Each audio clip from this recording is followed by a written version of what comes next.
Georges Bensoussan est en direct sur Zoom de Si. Israël. Bonsoir Georges. Bonsoir Franck. Il y a quelque chose qui nous a vraiment marqué et c'est un sujet assez étonnant, justement, de la part d'un historien de revenir là-dessus. C'est l'obsession médiatique internationale par rapport à Israël. C'est quand même dingue ce petit pays qu'on voit à peine sur la carte, mais qui obsède tout le monde. Et dans les médias, on a l'impression que dès qu'il se passe quelque chose en Israël, ça devient le topic, comme on dit, international. Il n'y a pas un seul média qui parle d'autre chose.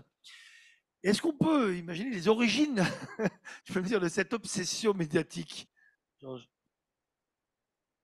Alors, je ne vais pas revenir sur les origines de l'obsession médiatique parce qu'en fait, c'est un sujet en soi, hein, Franck, vous avez raison.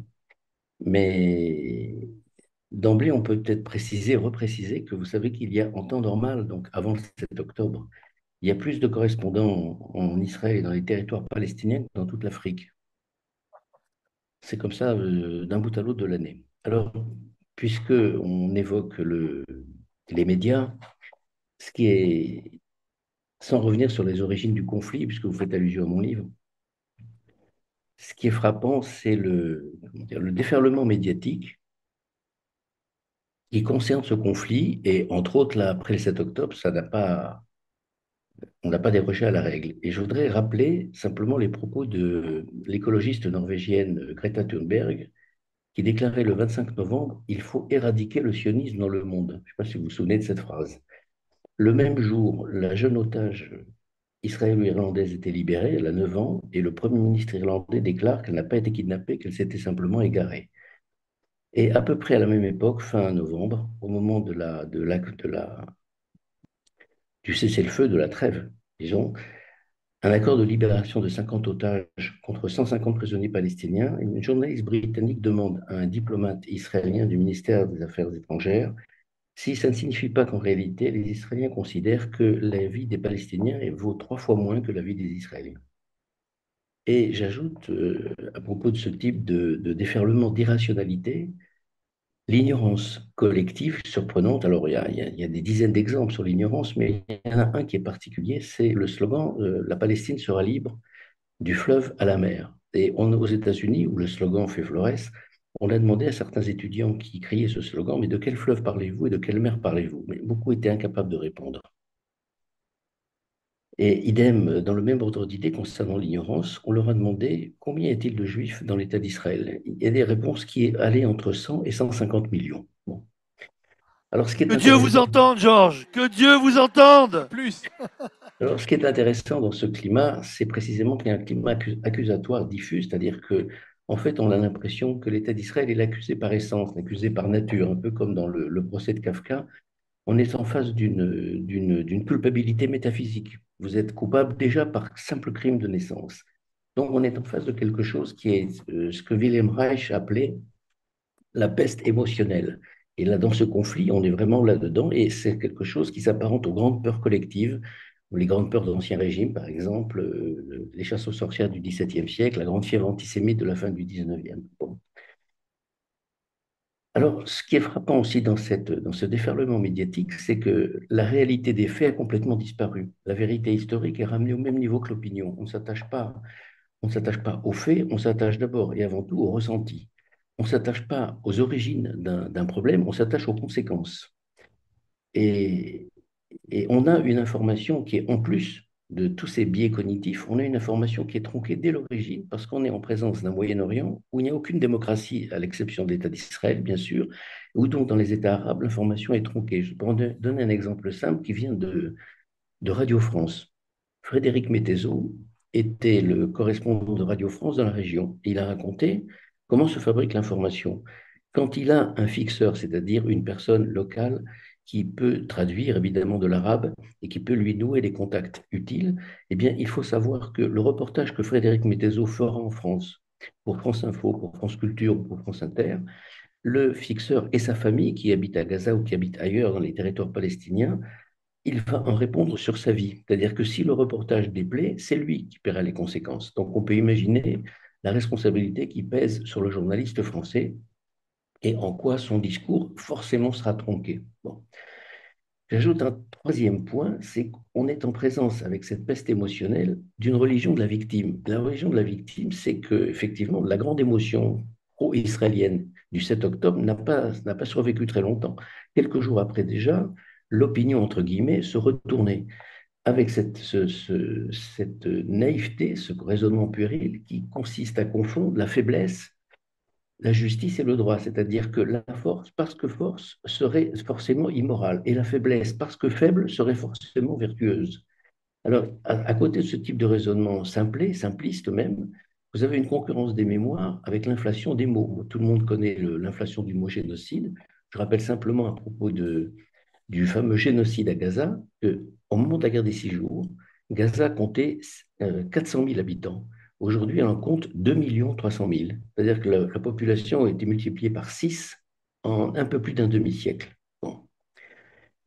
J'ajoute, quatrième point également, qu'il y a une cécité de l'Occident. C'est-à-dire une cécité de l'Occident, je veux dire par là que l'Occident est incapable de concevoir des logiques mentales qui ne lui appartiennent pas, qui lui sont étrangères. Et comme nous avons complètement éliminé la guerre de notre horizon mental et le conflit en règle générale, on est incapable de penser que la guerre est au centre du paysage mental d'autres sociétés, d'autres psychismes. De la même façon, on est incapable de prendre un texte au pied de la lettre, que le massacre est annoncé. Si vous prenez le Radio Mille Collines au Rwanda avant 1994, bien vous avez le massacre des Tutsis qui était déjà annoncé. Il suffisait simplement d'écouter Radio Mille Collines. Quand vous lisez la charte du Hamas, ça prend 5 minutes. Tout le monde peut la lire en français sur Internet. Vous avez le génocide des Juifs qui est purement et simplement annoncé. Il suffit simplement de lire les articles 7 et 17 en particulier. Il y a d'autres articles tout aussi intéressants, mais ceux-là en particulier prévoient tout simplement la disparition de l'État d'Israël. Bon. Donc, en fait, on perçoit à partir des normes qui sont nos normes à nous, des normes occidentales de tolérance et de compromis. Donc, on est totalement sidéré quand la violence éclate parce qu'on est incapable de la penser. Donc, on demeure aveugle en particulier à la géographie mentale de l'islam.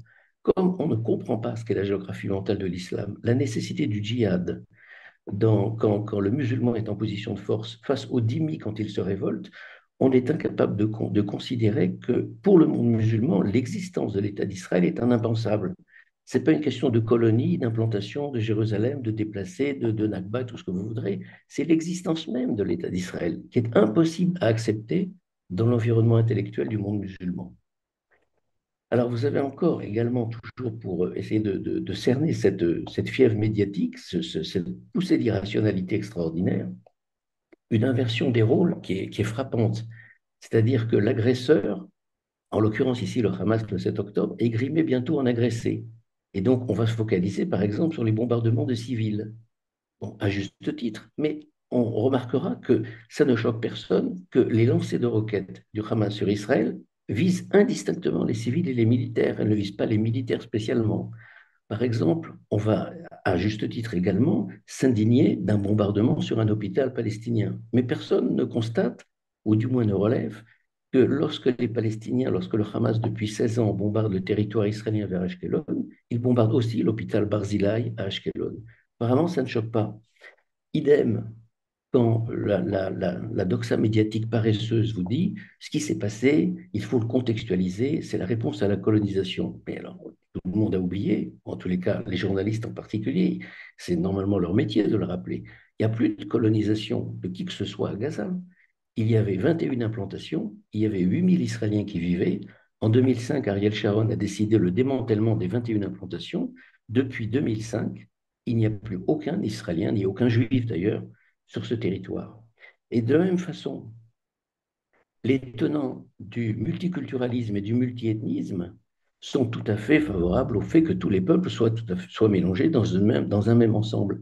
Mais ils acceptent, sans barguigner, ils acceptent sans sourciller le fait qu'il n'y ait strictement aucun juif dans le territoire de Gaza. Ça ne les choque pas. C'est-à-dire que si on leur disait que demain, l'État d'Israël devrait vivre sans sa minorité arabe, ça les choquerait profondément.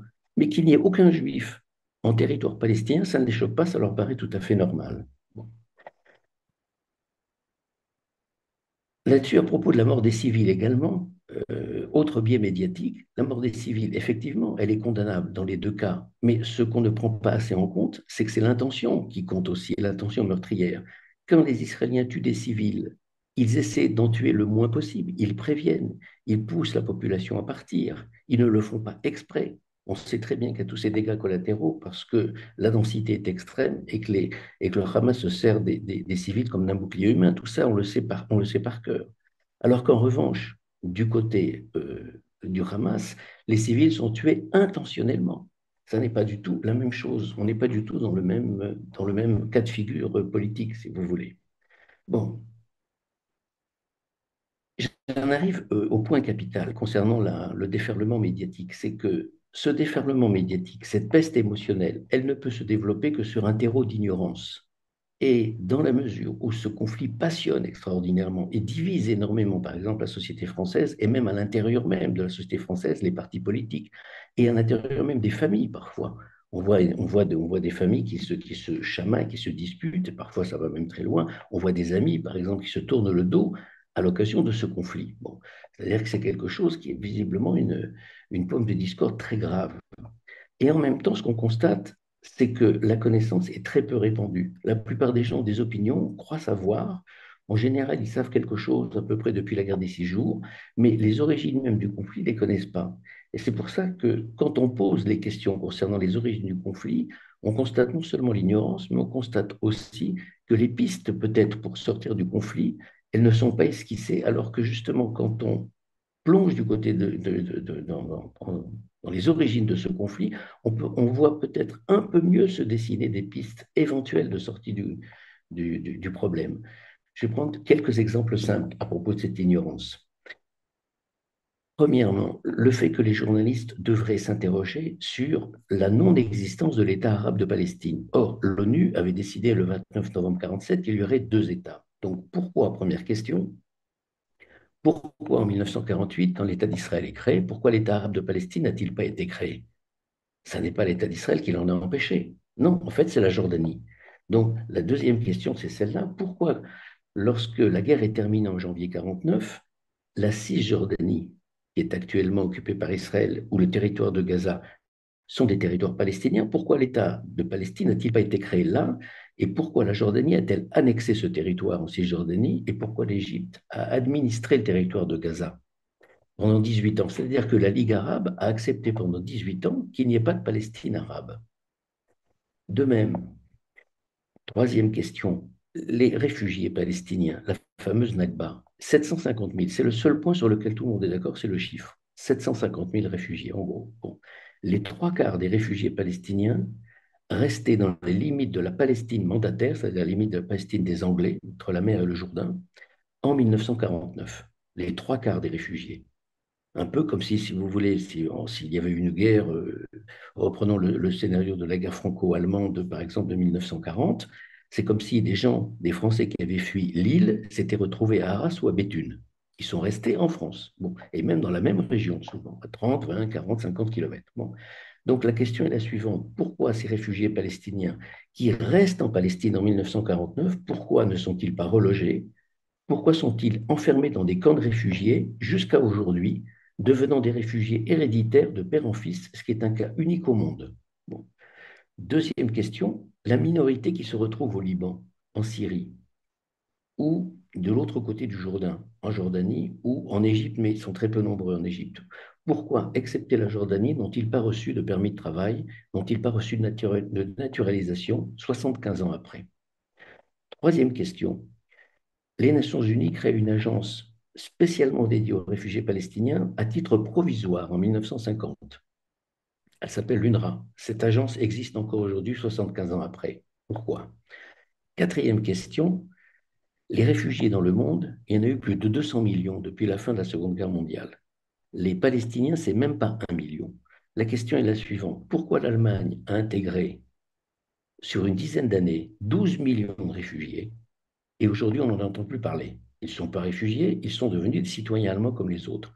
Pourquoi l'Inde et le Pakistan, au moment du partage en 1947, ont intégré 10 millions de réfugiés, des hindous comme des musulmans? Et aujourd'hui, plus personne n'en parle comme des réfugiés. Et troisième exemple concernant les réfugiés, on oublie qu'il y a eu 1 million de juifs du monde arabe qui ont été obligés de quitter le monde arabe, certains dans la violence extrême, la Syrie, l'Irak en particulier, la Libye, d'autres de façon beaucoup plus sournoise en poussant les gens à partir, comme dans le cas tunisien, le cas marocain, etc. 750 000 de ce million de réfugiés, donc les trois quarts des réfugiés juifs du monde arabe, se sont retrouvés dans l'État d'Israël, sans l'aide d'un seul dollar de l'ONU. D'ailleurs, ça n'a pas été demandé, parce que ils ne sont pas considérés par Israël comme des réfugiés. Bon, puisqu'ils rentrent à la maison, d'une certaine façon. Donc, la question est la suivante. Pourquoi, dans un cas, un problème de réfugiés mineurs s'est-il gangréné jusqu'à aujourd'hui, exister encore 75 ans après, alors que dans d'autres cas, sur des effectifs beaucoup plus vastes, on n'entend plus parler de problèmes de réfugiés. De la même façon, si on pousse encore un peu le raisonnement, on constate que, en matière d'ignorance, la plupart des gens ne savent pas que la partie arabe palestinienne a refusé le compromis en 1937. On parle souvent de l'ONU en 1947, c'est juste, mais 10 ans avant, les Anglais avaient proposé le partage de la Palestine en deux États. Et la partie arabe palestinienne, dirigée par le Moufti de Jérusalem, dit non. Premier point. En 1939, le Moufti dit non encore aux Britanniques avec le livre blanc. Et en 1947, un troisième non à l'ONU. Cette succession de refus arabes a entraîné la tragédie actuelle. Et cette succession de refus arabes a forcément radicalisé la position israélienne en face. À sa force de refus, forcément, il y a un raidissement de l'autre côté. J'ajoute un dernier point, c'est que en disant non au plan de partage de 1937, 2 ans avant la guerre mondiale, la partie arabe a une responsabilité indirecte dans la catastrophe du génocide juif en Europe. Parce que si cet État juif tout petit, minuscule, entre Tel Aviv et Haïfa, avait vu le jour en 1937, il aurait pu accueillir des centaines de milliers de réfugiés qui demandaient l'aide et l'asile en 1939, 1940, 1941. Ça n'a pas été le cas. Bon. Dernier point, la fameuse Nakba. Ça aussi, c'est une question qui est mal posée parce qu'encore une fois, ça repose sur une ignorance massive du problème. La Nakba, c'est-à-dire le fait qu'effectivement, il y a 750 000 réfugiés et que sur ces 750 000 réfugiés, les Israéliens en ont chassé pratiquement 300 000 ou 350 000. Et que non seulement ils les ont chassés, mais ils ont détruit 400 villages palestiniens pour les empêcher de revenir. Mais pourquoi précisément? C'est toujours ici qu'il faut revenir aux causes d'un problème et pas seulement se pesantir sur les conséquences. Pourquoi?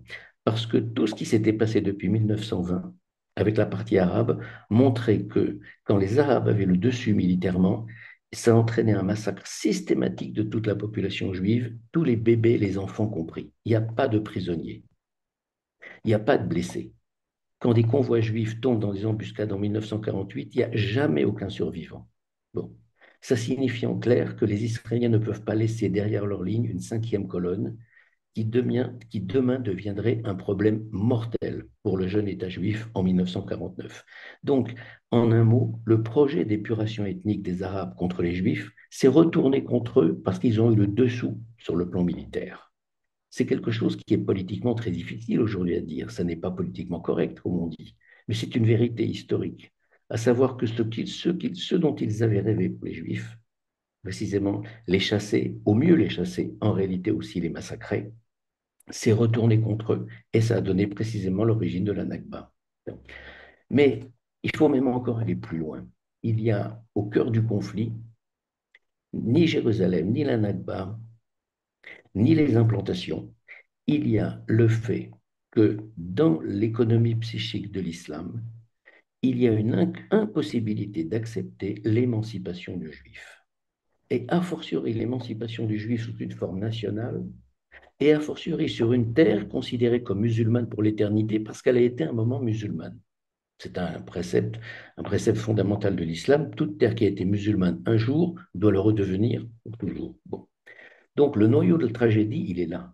Le refus de l'émancipation du juif qui est au cœur de l'islamisme, précisément. Et pas seulement de l'islamisme, mais même de l'islam sur le fond. Bon.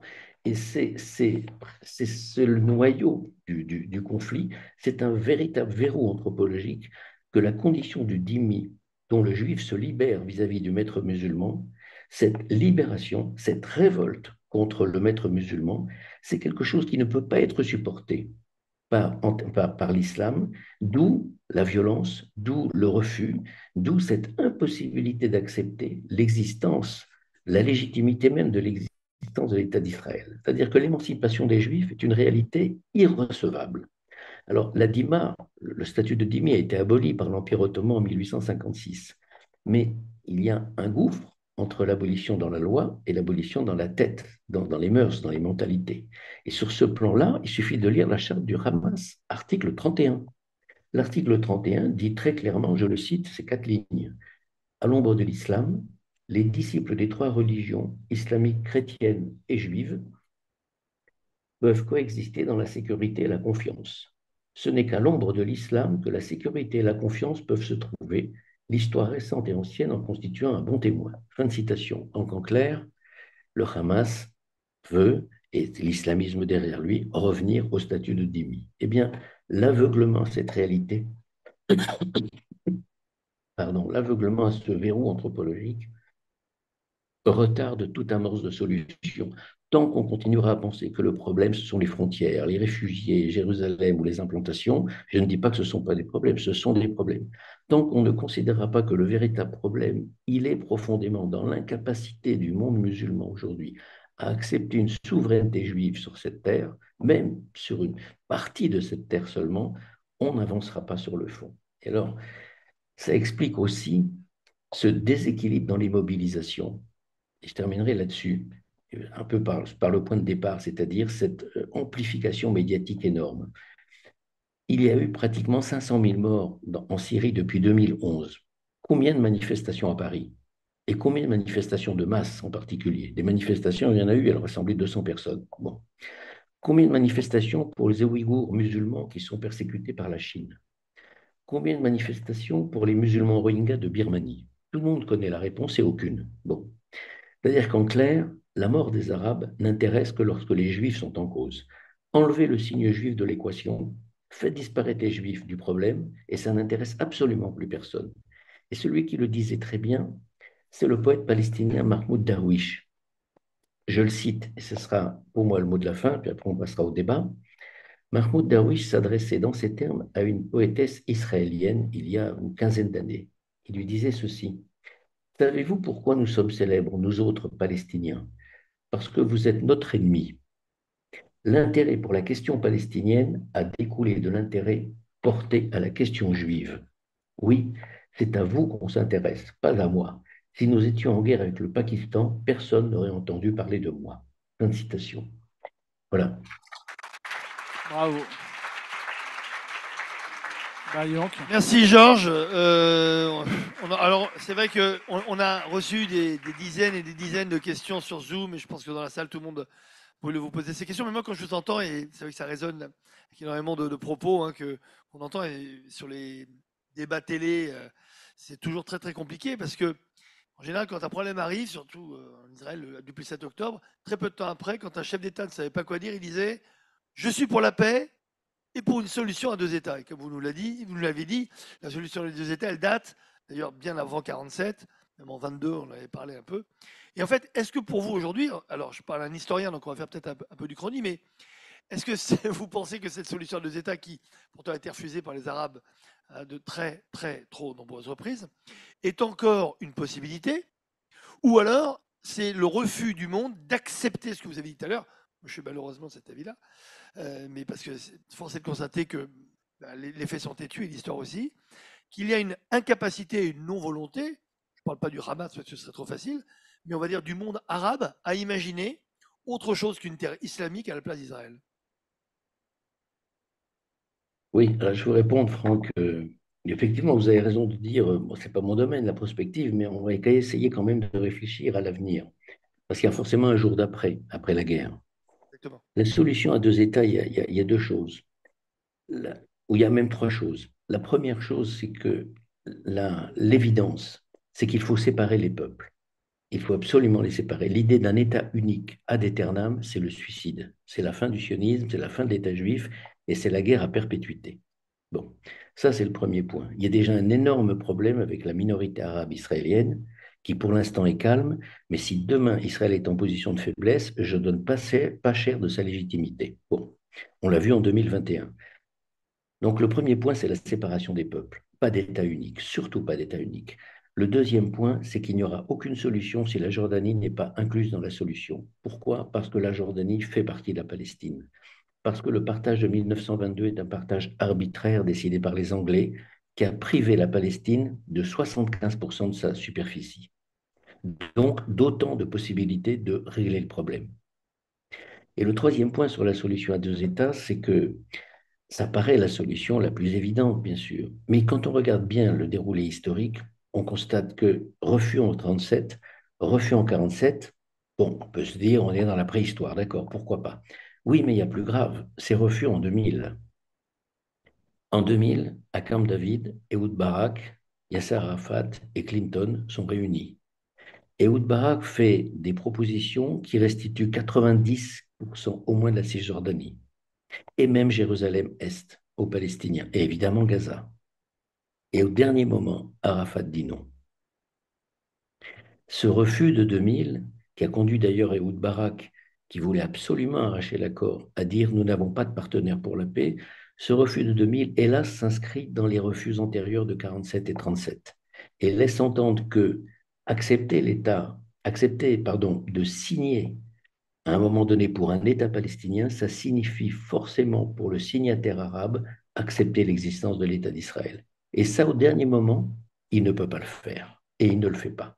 Ou même quand il signe les accords d'Oslo en 93, quelques mois plus tard, à Johannesburg, dans une mosquée en arabe, on lui reproche d'avoir signé les accords d'Oslo et il répond en arabe, souvenez-vous des accords de Hudaybiya. Hudaybiya, dans l'histoire de Mahomet, c'est la trêve qu'il a conclue avec les tribus rebelles pour mieux les désarmer et qui ensuite lui permet d'être en position de force et de l'emporter. Donc en clair, il ne concevait les accords d'Oslo que comme une trêve dans une marche inexorable vers la liquidation de l'État d'Israël. Donc on peut être sceptique sur aujourd'hui l'idée d'une solution à deux États en l'état précisément, en l'état actuel des mentalités. Et encore une fois, on peut être d'autant plus sceptique qu'on n'inclut pas la Jordanie. J'étais un peu long sur ma Non, réponse. mais j'avais une autre. On va revenir sur votre métier qui est l'histoire. Mais justement, en tant qu'historien, comment vous réagissez aujourd'hui, comment vous le vivez face à tous ces faiseurs d'une nouvelle histoire, moi, ce que j'appelle les négationnistes ou les révisionnistes qui, depuis des années, écrivent la fausse histoire, non seulement du peuple juif, fausse histoire d'Israël, et plus grave, la fausse histoire du sionisme. Comment, et puisque c'est ce qu'on essaie de faire nous dans notre démarche avec l'EDF, combattre jour après jour face à cette invention de cette fausse histoire quand on détient justement ces faits historiques qui sont probables, qui sont vérifiables. Comment on réagit quand on est historien par rapport à cela? Mais le problème, c'est on est à armes très inégales. Parce que dans un cas, vous avez une idéologie et une passion, ce que j'appelais la peste émotionnelle tout à l'heure, en reprenant le terme de Wilhelm Reich. Donc, on est vraiment dans une passion, dans l'émotion. Dans l'autre cas, vous avez des faits historiques qui sont connus par les historiens et contre un discours passionnel, contre un discours aussi chargé d'émotions, qui veut faire d'Israël l'incoupable par essence, un discours rationnel a très très peu de chances de l'emporter. C'est un peu comme face à un discours antisémite. À un moment donné, vous êtes complètement désarmé parce que l'antisémitisme est une passion. Bon. C'est la même chose face aux négationnistes. Il ne sert à rien d'essayer de prouver un négationniste qu'Auschwitz a existé. D'ailleurs, plus vous chercherez à le prouver, plus vous le conforterez dans sa thèse qu'il existe un complot juif pour vous faire croire qu'il existait quelque chose qui s'appelle la Shoah. On tourne en rond, c'est quelque chose de dramatique quand la raison est totalement impuissante face à l'émotion et à la passion. Et en même temps, ce n'est pas pour autant qu'il faut renoncer à faire de l'histoire. On fait de l'histoire, on donne les outils aux gens pour pouvoir se faire réellement un jugement à partir des faits. Et ensuite, ben, vogue la galère, comme on dit. Mais il ne faut pas se faire trop d'illusions quand on est face à un tel déferlement de passion, d'hostilité, de haine, on est relativement désarmé. Une autre question sur l'histoire. L'histoire, c'est aussi des chiffres. Malheureusement, il y a une bataille des chiffres inouïs, et on le voit. D'un côté, une armée d'un pays démocratique qui donne des chiffres de victimes, des chiffres de blessés, des chiffres malheureusement de kidnappés. On en parlera tout à l'heure avec un témoin qui viendra nous parler des otages. Et donc c'est une armée, on le sait très bien, avant de déclarer quelqu'un de mort, il faut reconnaître le corps, prévenir les parents. Il y a une démarche chez les Israéliens. De l'autre côté, Oui. on a des chiffres qui appartiennent au ministère de la Santé du Hamas. Et historiquement, je voulais savoir justement comment est-ce qu'on peut définir, parce que vous l'aviez dit tout à l'heure sur le nettoyage ethnique, une population qui a été multipliée par 5. Ça veut dire qu'on est très très très mauvais en génocide, nous les juifs. Hein. On est très bon pour les subir, mais alors pour les créer, on est nul. Mais alors, est-ce qu'il y a justement, pour l'historien que vous êtes, une vérité historique, si je peux dire, sur l'évolution des victimes des Palestiniens depuis 67, par exemple? Alors, sur le chiffre des victimes, je ne peux pas vous le dire, mais tout le monde sait, enfin, du moins, les journalistes devraient, s'ils faisaient bien leur travail, dire que lorsque le Hamas dit 18 000 morts, c'est selon le Hamas. Personne n'a vérifié. Personne ne peut vérifier. Sauf que vous l'avez constaté à propos de la frappe supposée des Israéliens contre un hôpital au mois d'octobre, je crois, les médias se sont précipités sans vérification des faits sur la thèse de l'accusation israélienne, et c'est ensuite qu'ils sont revenus là-dessus. Bon, simplement sur les chiffres, il y a quelque chose de très intéressant. C'est qu'en 1949, quand le problème des réfugiés palestiniens se pose, on constate du côté des Nations Unies et de l'UNRWA qu'il y a quelque chose qui ne va pas dans les chiffres. Et les enquêtes faites par les fonctionnaires des Nations Unies entre 1949 et 1952 constatent qu'il y a 200 000 faux réfugiés. C'est-à-dire que les chiffres ont été gonflés. Il y a un certain nombre de décès qui n'ont pas été signalés. Il y a des gens qui déclaraient 3, 4, 5 enfants sans vérification alors qu'il n'y en avait que 2, etc. Et les Nations Unies reconnaissent en 1952 qu'il y a 200 000 faux réfugiés chez les Palestiniens. C'est-à-dire que le mensonge a commencé très tôt. C'est tout ce que je peux vous dire comme historien, parce que ça, c'est un fait établi. Et sur l'UNRWA, parce que l'UNRWA, c'est quand même quelque chose d'absolument incroyable, créé à l'ONU uniquement, spécifiquement pour les Oui, réfugiés palestiniens. D'ailleurs, je pense que si vous regardez dans un dictionnaire le mot réfugié, il y a marqué synonyme palestinien, tellement aujourd'hui, on oublie par exemple de parler des deux, et Georges est en Israël, il peut vous le dire, des plus de 200 000, je crois que c'est 220 000 réfugiés israéliens en Israël. Ah non, ça n'existe pas, on parle que des réfugiés. oui, vous avez Comment, raison. justement, pour l'historien que vous êtes, partir avec une donnée pareille, parce qu'il y a des données qui sont historiques, c'est l'UNRWA, c'est 30 000 salariés. 30 000 Oui, salariés qui ne font c'est que s'occuper des ce qu'on appelle les réfugiés palestiniens. Mais alors, ils sont où exactement les réfugiés palestiniens? Parce alors, que c'est une aberration, parce que les 750 000, aujourd'hui, sont 5 millions. Bon, mais on n'est pas réfugié de père en fils, ça n'existe pas, ça. Ça n'a jamais existé nulle part, les réfugiés de père en fils. On est réfugié quand on vit soi-même une situation traumatique de réfugié, mais on ne la transmet pas à ses enfants. Les Juifs qui ont quitté le monde arabe sont des réfugiés, oui, mais leurs enfants nés en France, par exemple, ou nés en Israël, ne sont pas des réfugiés. Bien sûr que non. Bon, il y a à cet égard, concernant la question des réfugiés, j'ai dit, donc, il y a d'abord le premier problème, c'est le problème des chiffres. Je viens de le dire. Bon. Mais il y a une autre réalité, c'est que l'UNRWA est une anomalie qui existe depuis 75 ans, alors qu'elle aurait dû normalement se dissoudre au bout de 2 ou 3 ans. Bon. La vraie question est la suivante. 750 000 réfugiés, à l'échelle planétaire, à l'échelle de la question des réfugiés dans le monde depuis la fin de la Seconde Guerre mondiale, c'est dérisoire. Ça signifie que s'il y avait eu une volonté politique de les intégrer, ils étaient intégrables parfaitement. Il n'y a pas de volonté politique de les intégrer parce que les intégrer serait reconnaître l'existence de l'État d'Israël et sa légitimité. En fait, on a pérennisé, on a entretenu ce problème de réfugiés, on en a fait un abcès purulent, encore une fois, à seule fin de ne pas reconnaître la légitimité de l'existence d'Israël. Alors qu'encore une fois, je l'ai dit, j'insiste sur ce chiffre parce qu'il est peu connu, les 3 quarts des réfugiés en 1949 restent en Palestine.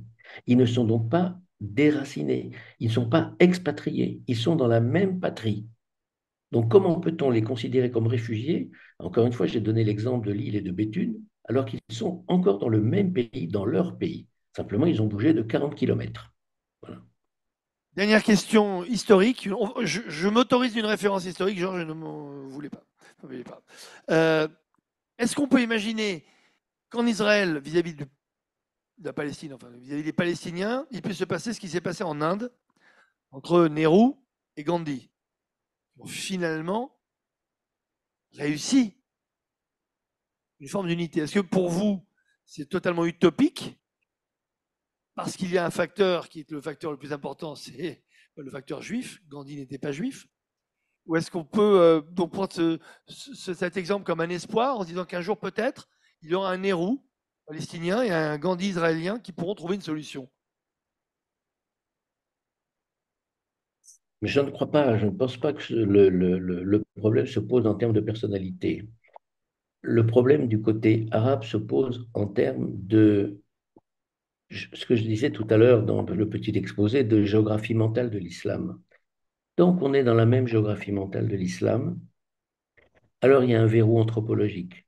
Il y a une impossibilité d'accepter l'émancipation du juif. Et je ne parle pas seulement d'État d'Israël, mais l'émancipation du juif, le fait que le juif soit un sujet égal. Ce ne soit plus le dhimmi de jadis. Bon, ça, c'est donc pas une question de personnalité, si vous voulez. C'est une question, à un moment donné, de retard de l'islam par rapport aux normes morales universelles. Il y a un incontestable retard de l'islam sur ce plan-là. Il y a un saut anthropologique que l'islam n'a pas fait. On pourrait dire que la révolution des Lumières, ça n'existe pas en islam. Il y a eu des tentatives de libéralisation, etc. Mais globalement, aujourd'hui, on le voit bien, c'est une conception encore littéraliste de l'islam qui l'emporte. On le voit ne serait-ce que sur la scène française, quand on a fait des enquêtes d'opinion concernant la laïcité, on est effaré de voir que la communauté musulmane est totalement en sécession par rapport à la communauté nationale en termes de conception de la vie, en termes de morale, par exemple, en termes de laïcité. On dirait qu'on a affaire à des peuples différents, là, sur ce plan-là. C'est quelque chose d'assez tragique. Donc, pour revenir à la question d'une paix éventuelle, tant qu'on reste dans ce paysage-là, mental-là de l'islam, il y a fort à parier que le problème est gelé, il est bloqué pour de très nombreuses années.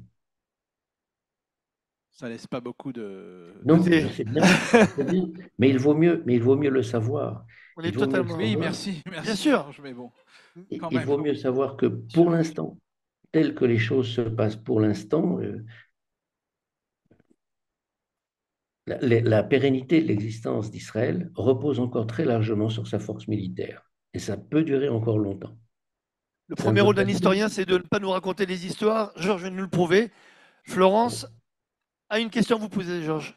Oui. Bonsoir Georges, merci beaucoup pour votre exposé remarquable comme toujours. J'ai juste une petite question. Pourquoi est-ce que vous parlez de conflit israélo-arabe et pas israélo-musulman? Vous avez raison, on pourrait dire israélo-musulman parce que quand le conflit se dessine au début du XXe siècle, c'est même pas un conflit israélo-palestinien parce qu'il n'y a pas encore de Palestine véritablement. C'est vraiment un conflit israélo-arabe parce que à l'origine du refus du sionisme dans cette région, ce ne sont pas les élites musulmanes qui sont en tête du refus, ce sont les élites arabes chrétiennes. Ce sont les élites arabes chrétiennes qui, avant la guerre de 14, prennent les devants en matière de lutte contre le sionisme, alertent les autorités d'Istanbul, donc l'Empire ottoman, contre le danger sioniste, contre le danger d'une invasion des Juives en fait en Palestine. C'est ensuite que le Moufti de Jérusalem va islamiser le conflit à partir des années 1925, au moment de la fin du califat et de la naissance des frères musulmans. D'ailleurs, tout ça, ça se passe dans les mêmes années 20. Il va islamiser le conflit et progressivement rejeter à la marge les élites arabes chrétiennes qui étaient à la tête, enfin du moins à l'origine de ce nationalisme arabe refusant le sionisme, qui va devenir bien sûr le nationalisme palestinien. Donc, c'est vraiment au départ un conflit israélo-arabe. C'est la volonté du Moufti d'en faire un conflit judéo-musulman. Et donc, si j'avais repris le terme israélo-musulman, c'est comme si je m'étais inscrit dans les pas du Moufti, alors qu'il faut tout faire au contraire pour ramener le conflit à sa réalité, c'est-à-dire d'abord et avant tout un affrontement ethnique. Même si, évidemment, du côté musulman, c'est cette lecture-là qu'on a voulu lui donner pour mobiliser l'islam mondial. Ce qu'il a fait d'ailleurs, puisque le premier congrès islamique mondial a lieu à Jérusalem en 1931 sous la supervision du Moufti. Merci Le- beaucoup. lequel, Merci, lequel, merci, lequel bravo, avait. bravo. On applaudit très fort, Georges, vraiment. Pour, Alors, je voulais simplement ajouter que le Moufti avait d'excellentes relations avec Hassan el-Banna. Pardon, vous excusez-nous, voulez on est répéter? en train de vous applaudir, on n'a pas entendu ce que vous avez dit. Je dis, le Moufti de Jérusalem avait d'excellentes relations avec Hassan al-Banna et les liens entre les frères musulmans d'Égypte et le nationalisme palestinien du Moufti de Jérusalem étaient extrêmement forts. Et ce n'est pas seulement des liens idéologiques, c'est des liens financiers et militaires, c'est-à-dire par des transferts d'armes souvent, entre autres des transferts qui venaient de l'Allemagne nazie. Et Bon, Adolf Hitler, oui, bien sûr, il était oui. très lié à Adolf Hitler. En tout cas, On applaudit encore fort. merci Très fort, beaucoup. Merci. Georges. Merci Georges de nous avoir accordé ce Merci pour temps. votre patience. Israël, et on espère vous revoir très très bientôt en visio, mais surtout de visu. Dès que vous rentrerez en France, on se fera le plaisir de vous recevoir pour une nouvelle bien. soirée histoire, encore avec plein d'interventions aussi fortes et importantes que la Merci, vôtre. Franck, avec Merci, à plaisir. très très vite bientôt. Georges. Merci beaucoup. Au revoir. À très vite, à très bientôt.